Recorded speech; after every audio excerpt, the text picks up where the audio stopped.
Então, pessoal, hoje a gente vai resolver uma prova que foi aplicada para o Instituto Federal de Rondônia, para o IFRO. IFRO. Quem realizou essa prova foi a Makiyama para cargo de técnico em eletrotécnica. Tá? Esse concurso foi realizado em 2013, no entanto, o assunto ainda é bem atual. Tá? São 40 questões, pessoal, e vamos lá. Vamos resolver da 21 a 40, que são as questões específicas desse concurso. A questão 21 diz o seguinte: assinale a alternativa que traz a configuração de transistor a que a imagem abaixo se refere. Ele quer saber qual é esse tipo de configuração. O transistor, gente, esse símbolo aqui que parece uma letra K. Né? E ele tem três terminais: o coletor, aqui é bem eletrônica básica, né? A base, que esse é o terminal, e o emissor. O transistor tem esses três terminais. Esse tipo de transistor é o transistor bipolar de junção, né? TBJ, ou de junção bipolar, está escrito em alguns livros. Ele é o transistor do tipo TBJ ou TJB, varia um pouco, gente, mas geralmente vem TBJ. E esse tipo aqui, especificamente, é o NPN, né? Com a setinha saindo, é o do tipo NPN, tá? Quando a setinha está saindo. Quando a setinha está no sentido contrário, é o PNP. Mas ok, o que diz a pergunta? Ele quer saber qual é o tipo de configuração. Repare que aqui no coletor, né, terminal do coletor, ele é comum tanto à entrada do transistor quanto à saída. Logo, o terminal do coletor é comum, ou seja, letra B. Nessa configuração, é a configuração conhecida como coletor comum de transistores. Questão 22. A lei de Ohm estabelece que a corrente que passa por um resistor é diretamente proporcional à tensão. Aqui ele está descrevendo a lei de Ohm, né? A corrente é o quê? Que ele está dizendo aí?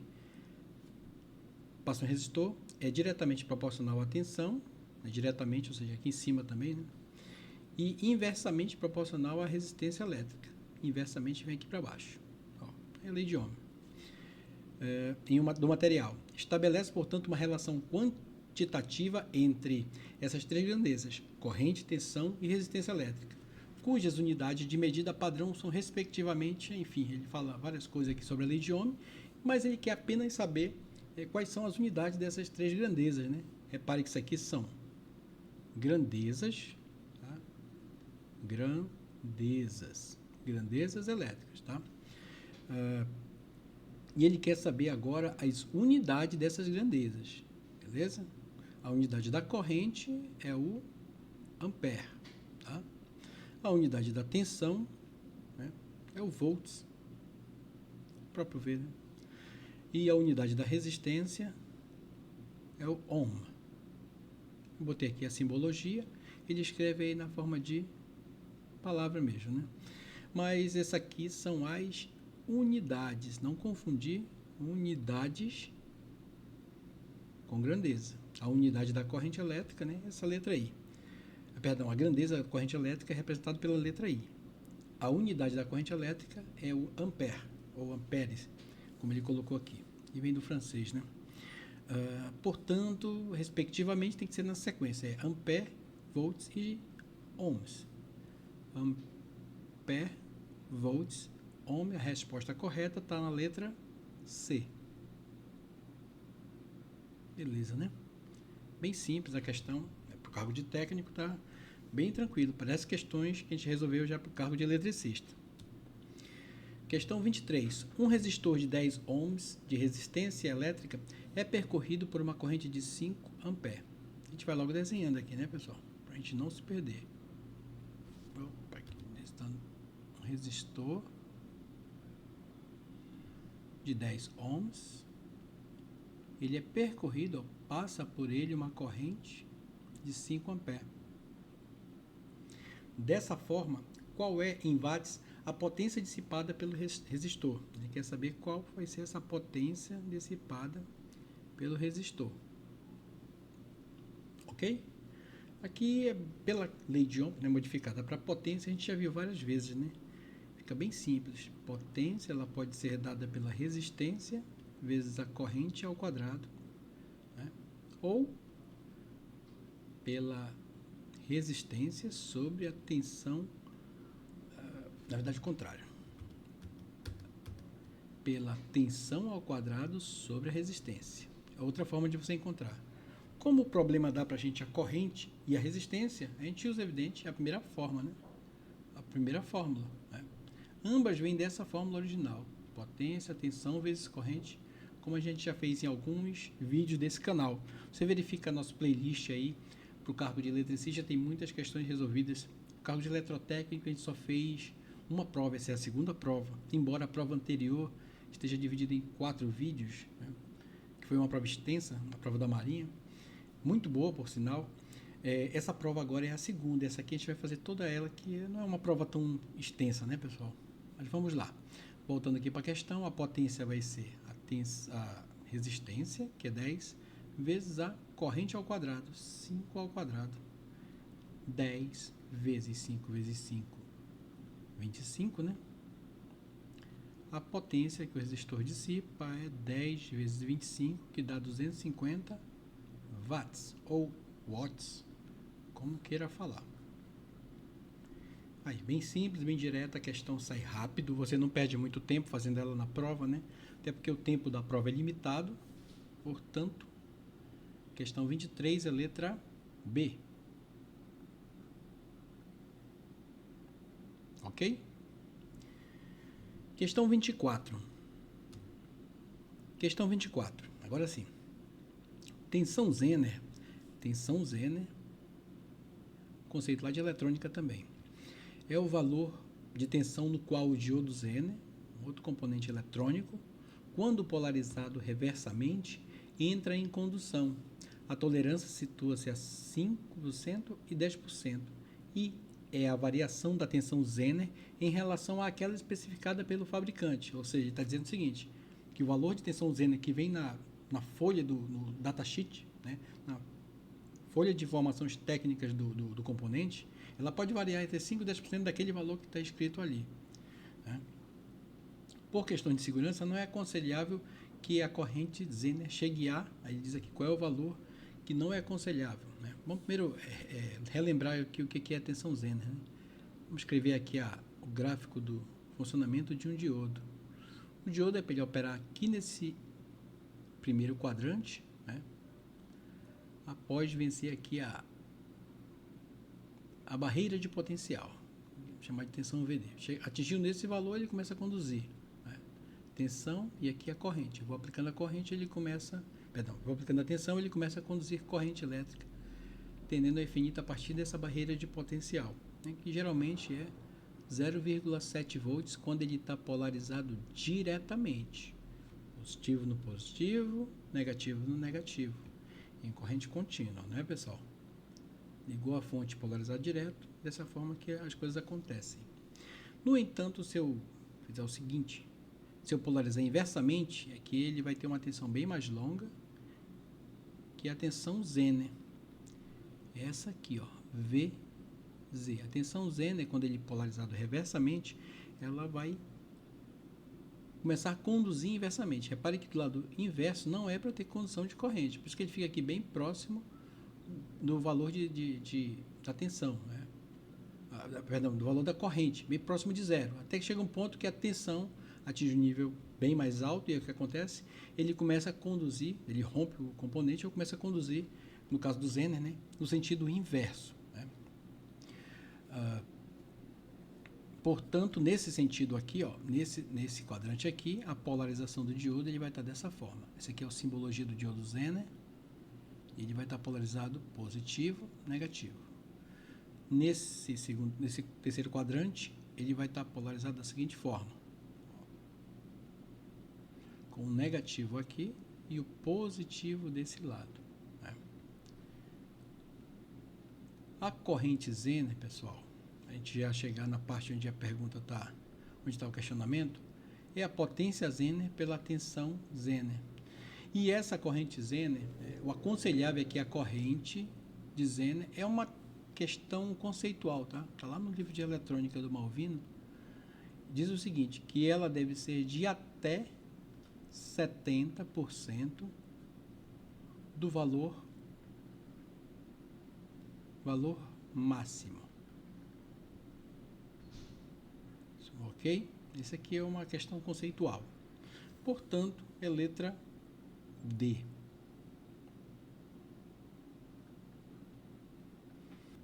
Questão 25. Os materiais semicondutores são materiais que possuem uma resistência situada entre a dos materiais condutores, né? Está falando aqui dos semicondutores. Vamos logo lembrar aqui quem é semicondutor. É o silício, né? O principal, e o germânio, né? Que são os principais. Mas tem mais material semicondutor também. Mas esses são os principais utilizados em eletrônica, principalmente, mais de 90% dos casos, 99% provavelmente, é uma coisa bem amplamente difundida o uso do silício para construção de componentes eletrônicos e circuitos integrados, né? Materiais, aqui está dizendo o seguinte, que eles possuem uma resistência situada no meio, né, mais ou menos ali intermediário entre quem é condutor e quem é isolante, né? Por isso, ele dá algumas opções, né? Apresentam sempre características de materiais isolantes. Não é verdade. Às vezes o semicondutor ele é condutor e às vezes ele se comporta como isolante, dependendo do tipo de finalidade e emprego daquele material. Letra B. Podem apresentar características de isolantes ou de condutores. Acabei de dar o exemplo na questão anterior que o diodo Zener, quando ele é polarizado diretamente, ele trabalha como um condutor.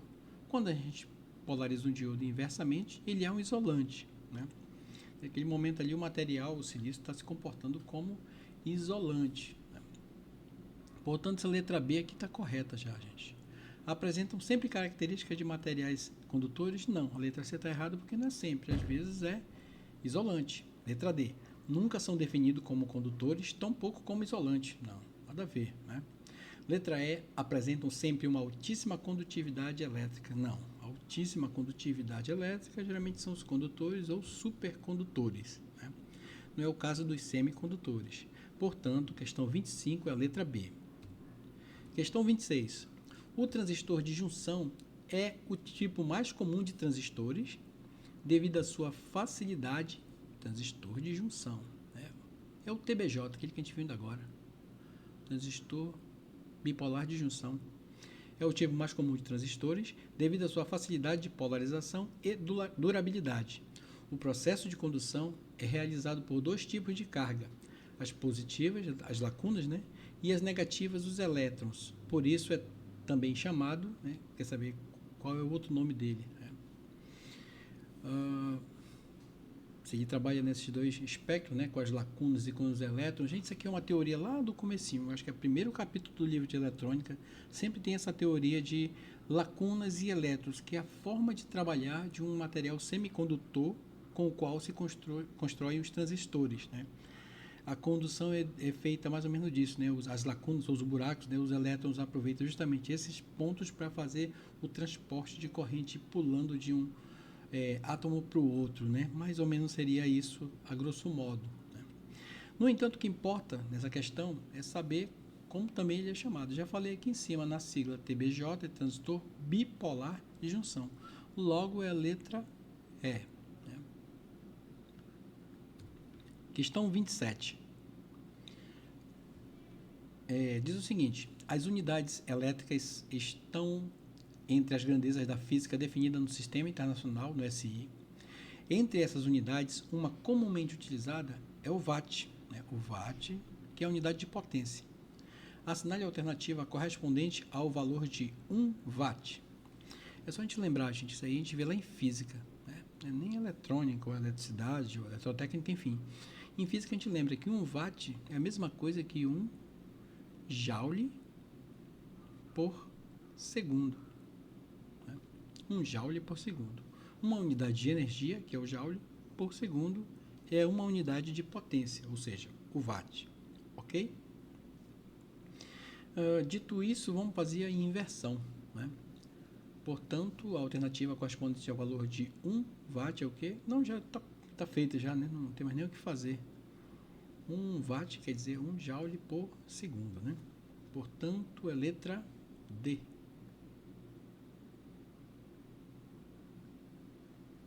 Ok?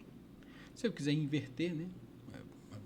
Basta fazer o contrário, né? 1 joule quer dizer Uma unidade de energia, o joule, é a mesma coisa que 1 watt-segundo. Não é? E watt-segundo a gente lembra, né? É bem familiar para a gente.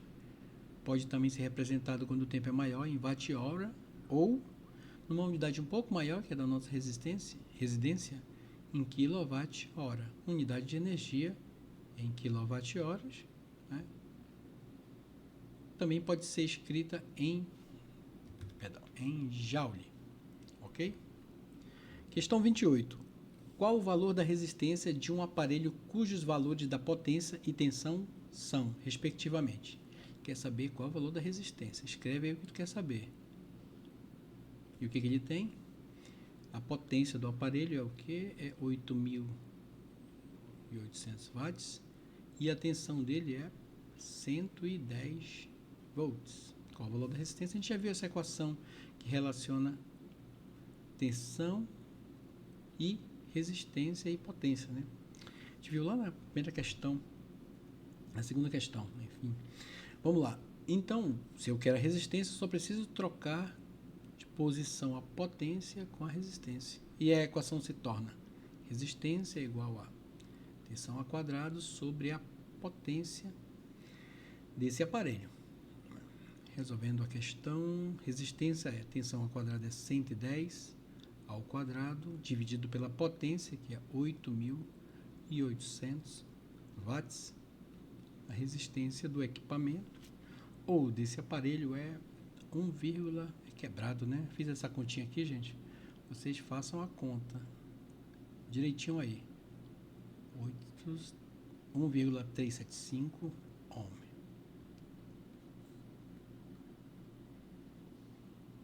Portanto, letra A. Questão 28, letra A. Beleza, né? Questão 29. Composto de um cristal semicondutor de silício ou germânio numa película cristalina.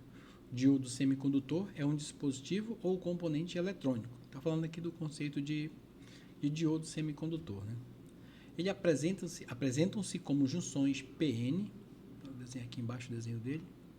Essa simbologia do diodo semicondutor. Junção P e aqui a junção N.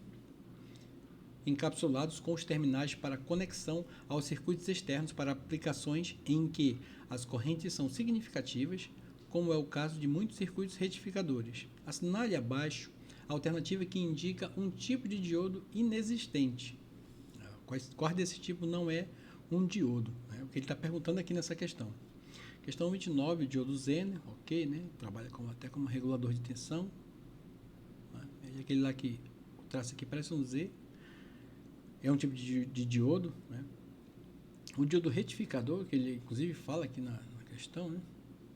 Diodo semicondutor, não, na verdade é esse tipo aqui. Não fala não, mas é esse modelo que eu acabei de desenhar.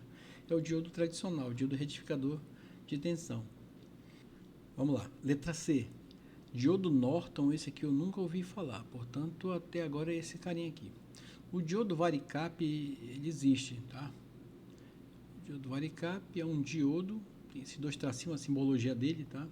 Que possui uma capacitância variável. Lembra disso? Capacitância variável. Quando ouvir essa palavra, diodo varicap, não precisa necessariamente saber o funcionamento dele ou onde é utilizado, lembra sempre disso. Diodo de capacitância variável, é utilizado com sintonizador de frequências de canais nessa parte de comunicação, tá?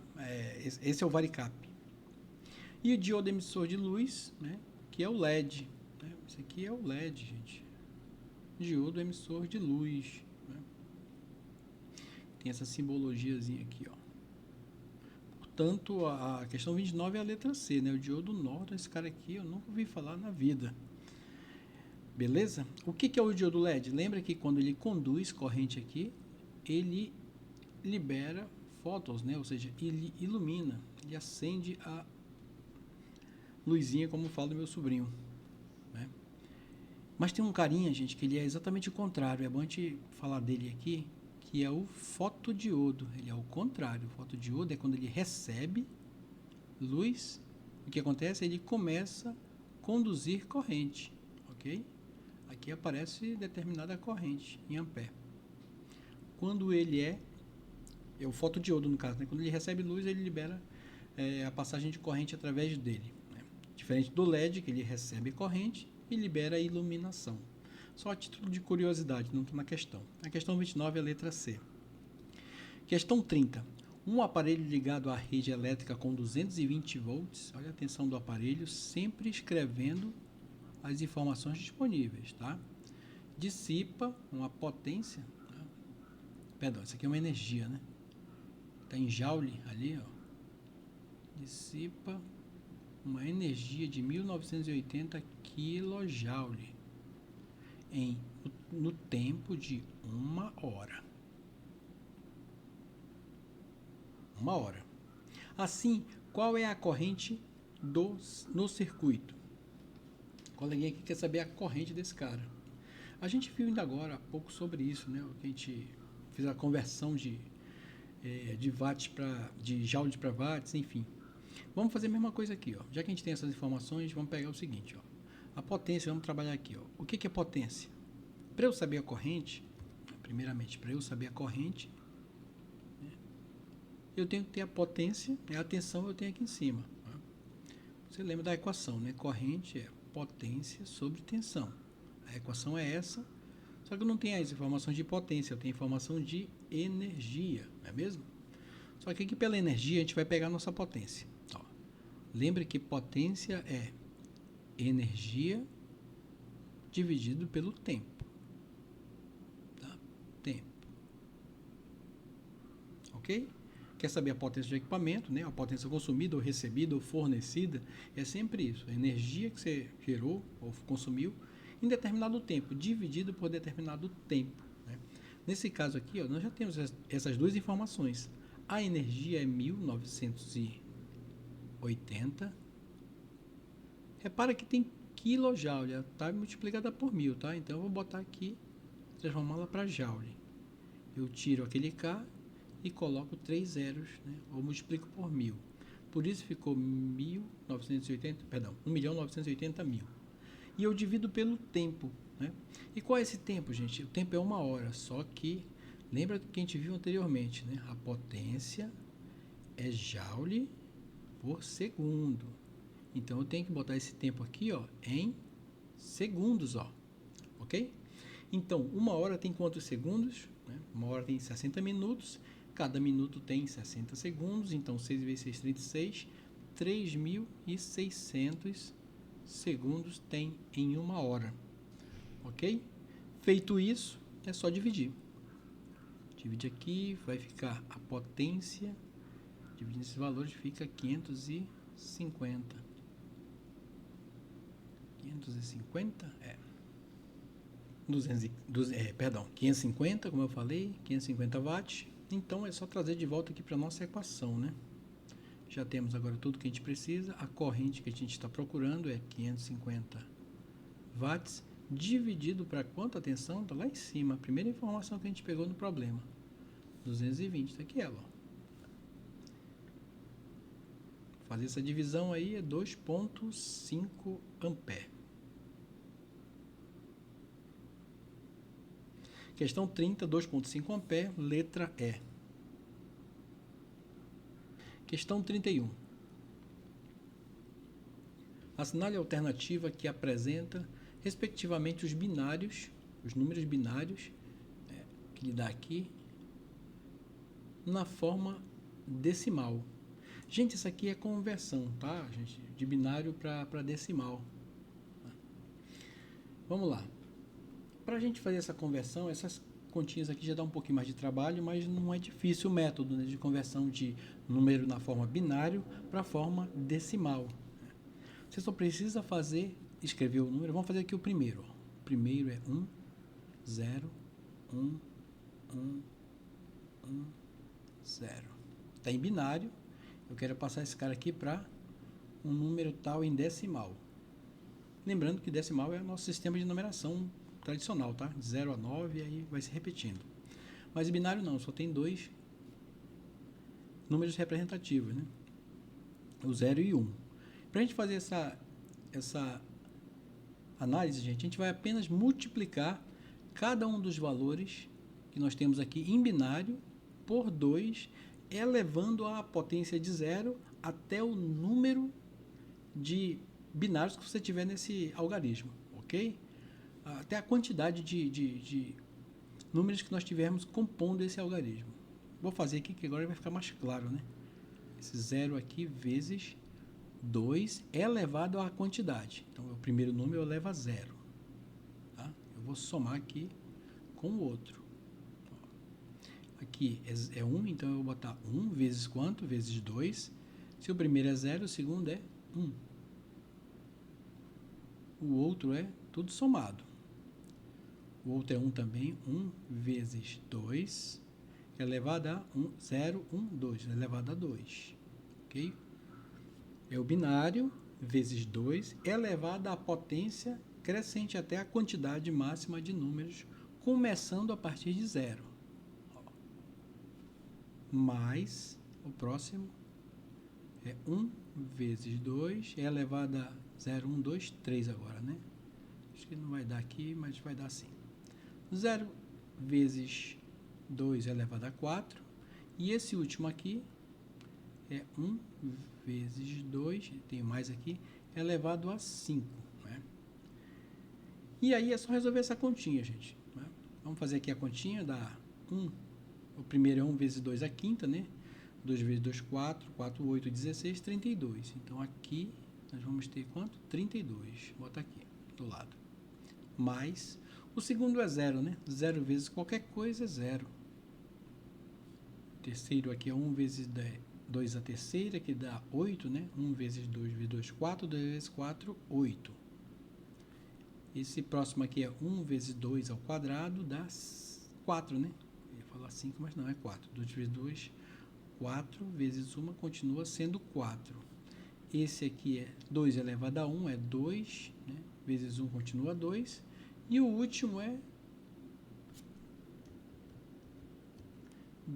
0 vezes 2 elevado a 1 é 0, né, gente? Esse último aqui é 0.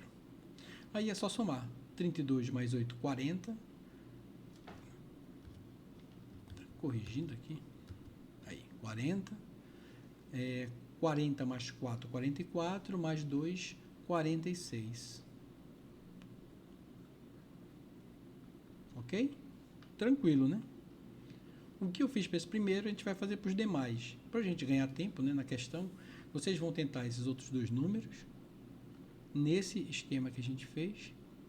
Tá? Vou deixar montado esse aqui. Você faz essa continha.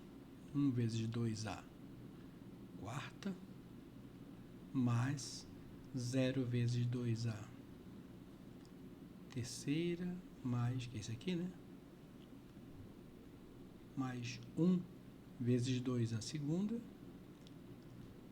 mais 1 vezes 2a elevado a 1, e o último 1, mais 1 vezes 2 elevado a 0.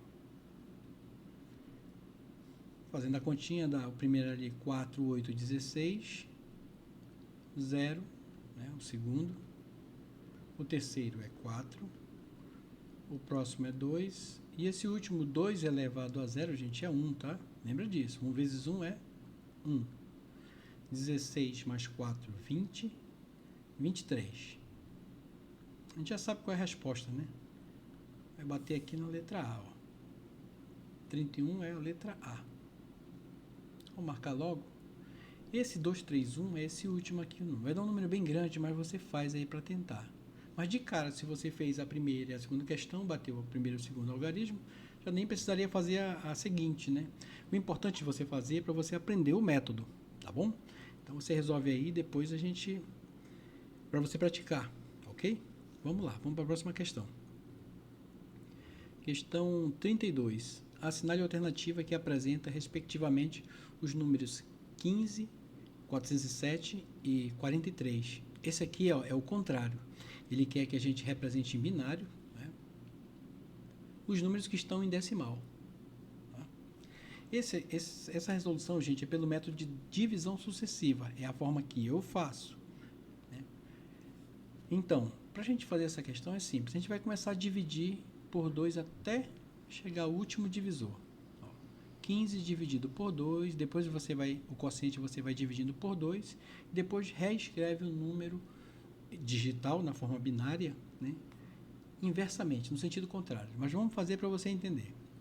15 dividido por 2 é 7, né? O que sobra aqui de resto é 1, não é mesmo? 2 vezes 7, 14, para 15 é 1, beleza.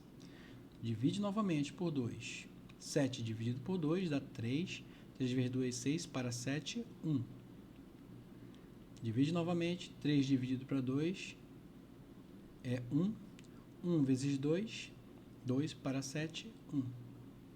Ok? Para eu escrever o binário, eu faço essa escrita contrária, ó, de lá para cá. Só isso. Então, vai ser 1, 1, 1, 1. Vai ser tudo 1, né? Vai ser uma sequência de 4 1s. Isso aqui em binário é a mesma coisa que o número 7. Que o número 15, né? Oh, meu pai, pera lá. Que o número 15 em decimal. Os demais números são bem compridos, né, bem grandes, a gente também não vai fazer para não perder muito tempo, né? Esse 407, mas de cara aqui você já percebeu que só está se encaixando na resposta essa letra D, né? Então você já sabe qual é a resposta. Já ganhou tempo aqui, vou até marcar aqui a questão, e você já ganhou tempo para fazer a questão. Eu vou resolver esse 43 aqui para a gente fixar bem o conteúdo. Tá? Divisões sucessivas. Dividido por 2 dá 21, né? 21 mais 20 vezes 2 dá 42, para 43 é 1. Ok? Vamos dividir novamente por 2, dá 10. 2 vezes 10, 20, para 21, sobra 1. 10 por 2 dá exato. 2 vezes 5, 10, aqui é 0. 5 por 2 dá 2. 2 vezes 2 é 4, para 5 é 1. 2 dividido para 2 é 1. 1 vezes 2, 2, para 0 é 0. Viu como é simples? Faz as divisões sucessivas e depois reescreve o digital de forma inversa. Ó, é só isso. O número do meio ali, que é o 407, você vai fazer para praticar, ok? Mas vamos escrever logo esse 43 aqui, ó. Primeiro esse aqui, né? 1, 0, 1, 0 novamente, 1 novamente, e o último aqui é 1 também. Portanto, esse binário aqui representa 10, 10, 11. Ó. Então, ele está aqui, ó, 10, 10, 11. Representa o número 43 em decimal. Fechou aqui. Aquele maior 407 fica como tarefa para casa para vocês praticar. E a questão 32 é a letra D mesmo. Vamos lá. Questão 33, uma questão teórica, né? Diz o seguinte aí, a 33. As leis de Kirchhoff são muito importantes para determinar as correntes e as quedas de tensão nas redes de corrente contínua. Assinale abaixo a alternativa que explicita a corrente descrita da lei das tensões de Kirchhoff. Ok. Ele quer saber que o enunciado, ou seja, o conceito da lei de tensões de Kirchhoff. Né? Basicamente é isso que ele está pedindo aqui na questão. Letra A. Em qualquer circuito fechado numa rede, a soma algébrica das correntes medidas em torno do circuito é igual à força eletromotriz resultante que age nesse circuito. Não. Nada a ver com força eletromotriz. Que a tensão não pode ser igual corrente com tensão, né? Letra B. Em qualquer junção nó, num circuito elétrico, a corrente total que entra nessa junção ou nesse nó é igual à corrente total que sai. Isso aqui é a lei das correntes de Kirchhoff e não lei das tensões. Aqui no problema, gente, ele quer a lei das tensões de Kirchhoff e não a lei das correntes.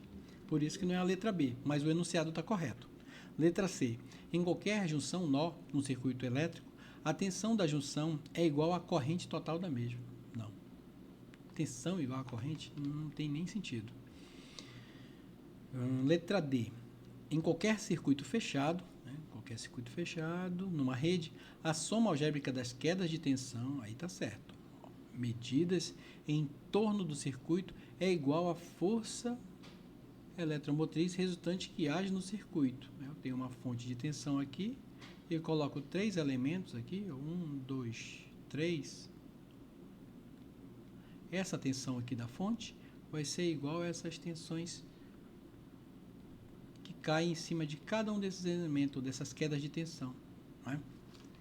E isso é a lei das tensões de Kirchhoff, está correto, né? Circuito fechado, Vzão, né, que é V maior, é igual a V1 mais V2 mais V3, ok? Logo, 33 é a letra D. A letra E diz o seguinte: em qualquer junção nó no circuito elétrico, a corrente total que entra nessa junção é diferente da corrente total que sai da mesma. Está errado porque a gente já viu lá na letra B que ela está correta, né? Questão 33 é a letra D. 34. Outra questão mais teórica, né? Vamos lá. A associação de 2 ou mais resistores se faz necessária em muitos circuitos elétricos. A maneira como a associação é feita é determinante ao comportamento dessa associação. Sobre os 3 tipos possíveis de associação de resistores, analise as afirmações abaixo. 3 tipos possíveis, já adianto para vocês, a associação em série de resistor, em paralelo e mista. Mista quer dizer o quê? Tem série, tem paralelo, né? Mistura os dois. E tem um tipo de associação que envolve os 2 outros tipos de associação, de modo que é necessário avaliar o circuito em parte para obter um valor para a resistência equivalente. Ele está se referindo, nesse caso, à associação mista, né? Por quê? Está misturando. Envolve os 2 outros tipos. E quais são os outros tipos? Série, paralelo. Portanto, o item 1 aí é mista, né? Você já vai aqui para a resposta. Pode ser aqui, pode ser aqui. Item 2. Tipo de associação em que a diferença de potencial se conserva, mas a corrente divide. A tensão é a mesma, né? Mas a corrente se divide, de modo que a corrente do circuito é dada pela soma das correntes em cada circuito, né? Isso aqui, eu vou fazer um desenhozinho aqui do lado, ó. Corrente se dividiu aqui, ó. Ela entra aqui uma corrente, e aqui tu tem uma I1, e aqui tu tem uma corrente I2, e quando chega nesse ponto elas voltam a se somar de novo e vira a mesma corrente lá do início. E esse caso de associação é uma associação paralela, né? É dada pela soma das correntes sobre cada resistor, portanto é uma associação paralela. Pode ser aqui, né? Já vimos já que a correta aí é a letra B, né? Letra B é exatamente, letra B mesmo. O item 3 diz o seguinte, vou marcar logo aqui: tipo de associação em que todos os resistores são percorridos pela mesma corrente. Aqui, ó, quando é percorrido pela mesma corrente, lembre que o circuito está em série, né? Tem uma só corrente aqui, uma tensão, e tem um resistor, 2 resistor, 3 resistor.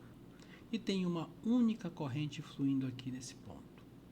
Já a diferença de potencial entre cada resistor varia conforme a resistência deste, de modo que a diferença de potencial do circuito é dada pela soma da diferença de potencial de todos os resistores associados. Ele está dizendo o seguinte, ó, que esse potencial aqui, essa elevação de potencial ou essa tensão da fonte, a gente já fez ainda agora isso, né? É a soma dessa mais essa, V1, V2 e V3, como a gente já viu anteriormente, é a lei das tensões de Kirchhoff em um circuito em série simples, ok? Portanto, 34 é a letra B. Questão 35. Trata-se de um dispositivo de proteção do circuito elétrico, um dispositivo de proteção para evitar possíveis curto-circuito. Lembrou de curto-circuito, lembra de disjuntor ou fusível. Pode ser um, nesse caso, pode ser o outro. A gente vamos até o final aqui. Seu funcionamento baseia-se no princípio de que a corrente que passa por um condutor gera um calor proporcional ao quadrado de sua intensidade. É composto de uma pequena liga metálica, geralmente de chumbo, de baixo ponto de fusão. Aí está descrevendo já o filamento, né, do fusível. Quando a intensidade de corrente que por ele passa é maior que o limite tolerado, a liga metálica se funde, olha só, se funde e impede a passagem da corrente. Você perde o dispositivo. Portanto, quando a gente perde o dispositivo, é um fusível. O disjuntor não, ele trabalha um pouco diferente nessa questão do curto-circuito, mas também trabalha evitando o curto-circuito, o disjuntor termomagnético, ok? Mas nesse caso específico é o letra A, fusível. Questão 36 diz o seguinte: é preciso que haja uma diferença de potencial entre dois pontos de um circuito para que entre eles circule uma corrente elétrica. Tá certo, né? Para tanto, também é necessário um circuito completo ou fechado, iniciando e terminando na fonte de energia. Assinale a alternativa que indica a unidade de medida de diferença de potencial. Ele fala um monte de coisa para perguntar qual é a unidade de diferença de potencial, ou tensão, ou voltagem. É o volt, né, gente? Não tem errado. A 36 é a letra E. Uma questão bem simples. Questão 37. Sobre os materiais semicondutores do tipo P, lembra que um componente tem duas partes, né? Um componente eletrônico, material tipo P e material tipo N. Se fosse um diodo, seria isso aqui. Materiais desse tipo não são eletricamente neutros, ao contrário, são eletricamente neutros. Só muda o comportamento após polarizado. Errado. Esse tipo de material não pode ser formado caso o processo de dopagem seja realizado em átomos trivalentes. Na teoria lá diz que está errado, gente, tá? Essa afirmativa. Porque ele pode ser polarizado sim, com átomos trivalentes. Letra C. A condução da corrente elétrica nesse tipo de material depende da polaridade da fonte. Nesse caso aqui ainda não tem nem possibilidade de condução, porque isso é uma partilha, isso é uma parte do material, né? O material tipo P. O material tipo N ainda não existe, né? Enfim, essa questão C também está errada. Eu fiquei na dúvida nessa, tá? Mas vamos aqui para a letra D. Junto aos materiais semicondutores do tipo N, agora sim, o P, juntamente com o material tipo N, constitui a matéria-prima para a fabricação de componentes eletrônicos. Bacana, né? Então, beleza, tem as duas pastilhas, né? Uma com lacunas e outra com elétrons. Nessa aqui tem que ter buracos, na teoria, e essa aqui tem que ter elétrons. Né? Mais ou menos isso. E aí existe a condução de corrente, de um lado para o outro. Né? Portanto, essa letra D está correta. Questão 38. Referente aos conceitos de corrente contínua e alternada, assinale a alternativa correta. Letra A. Diz o seguinte: a corrente contínua é totalmente eficaz quando se trata de transportar energia entre uma usina e uma cidade. Não, né, pessoal? Não é totalmente eficaz. A gente tem uma tremenda quantidade de perda, né, ao longo desse percurso, né, devido à corrente contínua. Né, e tem outro problema, né? Não pode dizer que nada é totalmente eficaz. É que nós temos que fazer a retificação. Se é contínuo, a gente tem que passar pelo retificador. Essa aqui é uma corrente contínua, ó, né? Uma corrente de tensão contínua. Tem que passar pelo retificador, pela uma unidade de retificação, para ela virar alternada, que é o que a gente usa na cidade, e não contínua. Por isso que está errada a letra A. Letra B. A corrente alternada é de uso muito mais comum em relação à corrente contínua, pois é livre do efeito Joule. Livre do efeito Joule ninguém é. Tá? Todo mundo aquece.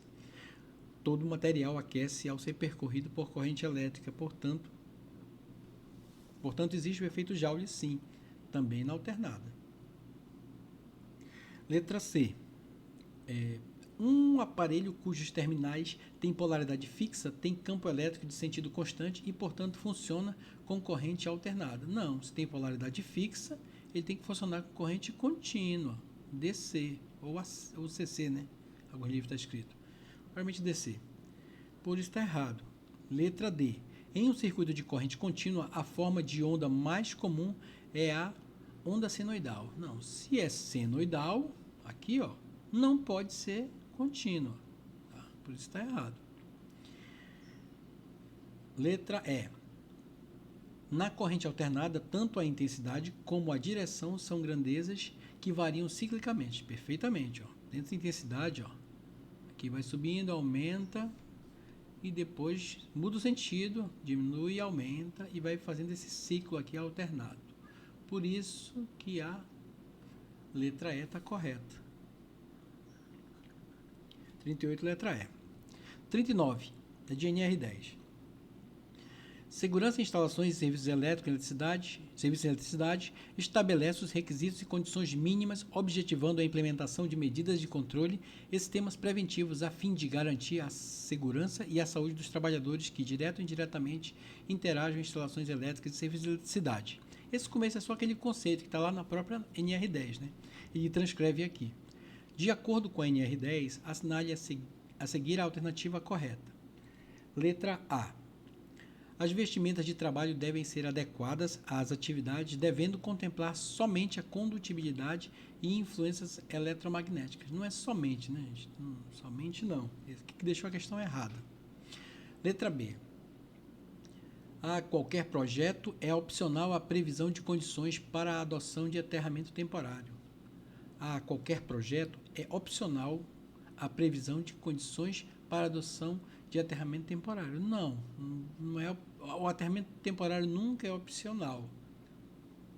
Não a qualquer. Quando você estiver fazendo um determinado serviço, principalmente em média e alta tensão, é obrigatório ter um aterramento temporário. Letra C. É vedado o uso de adornos pessoais nos trabalhos com instalações elétricas ou em suas proximidades. Anel, brinco, cordão, né, de ouro. Essas coisas aqui não pode usar. Portanto, aqui está correto. Lá da norma.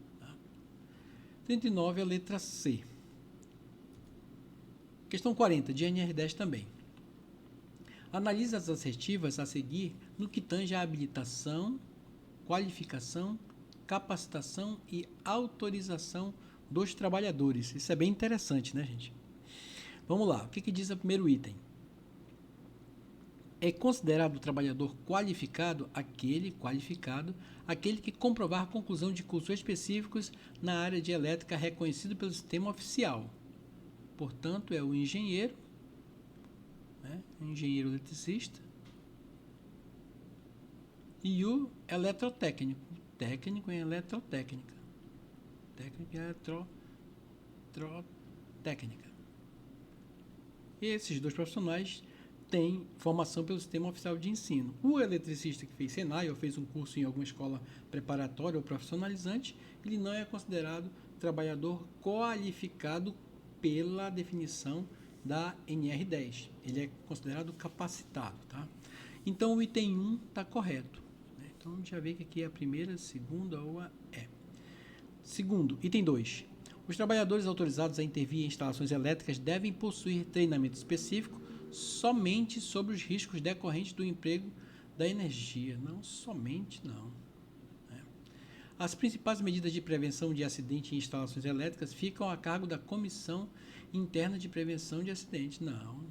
A prevenção de acidentes é uma obrigação de todos que trabalham. Por isso o item 2 está errado. Todos que trabalham no sistema elétrico. Né?